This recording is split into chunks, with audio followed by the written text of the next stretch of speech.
Rahotanni daga karkarar Sanam ta gundumar Filinge a jihar Tilaberi na cewa dakarun rundunar Almahau da ke sintiri a wannan yanki da haɗin gwiwar jami'an tsaron Gar National ne suka kwace wani rukuni na raƙumai kimanin 27 a hannun 'yan bindiga lokacin da suke ƙoƙarin ƙetare iyaka zuwa ƙasar Mali.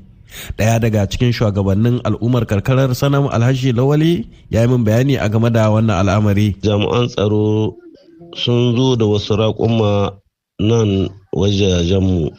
To raƙuman da suka zo da su sai dai ba mu sani ba, kamar yadda mutane ga faɗi mutanen Nijar ne ko na mutanen waje ne, wannan ba mu sani ba.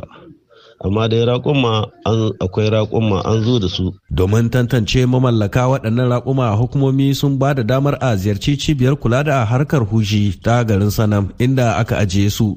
An gayyace mu shugabannin al'umma don mu ga raƙuman ko mu san tabbacin kowane iri ne. Ana zuwa ana dibin wutantanin su, lalle mun ga wutantanin su kamar yadda suke, mun gane su kamar filis haka, saura dai ba su da wuta.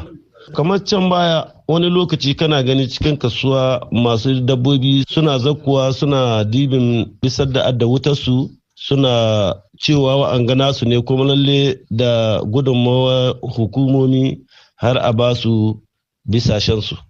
To daga bayan nan dai aka ga wannan shi ma kamar wani lokaci ba masu abu ga zakkuwa su amshe su ba, sai an ka hana wannan. In dai mutum ya zo ya ga bisa tashi ce sai an tayi gaban hukuma. Gundumar Filinge kamar sauran sassan jihar Tilaberi na fama da aika-aikar 'yan ta'addan arewacin Mali, yankin da tun a shekarar 2012 ya fada cikin yanayin taɓarɓarewar tsaro. Dukkan matakan da gwamnatocin Nijar da Mali ke cewa suna ɗauka da haɗin gwiwar rundunonin ƙasashe aminai, abin ya cutura.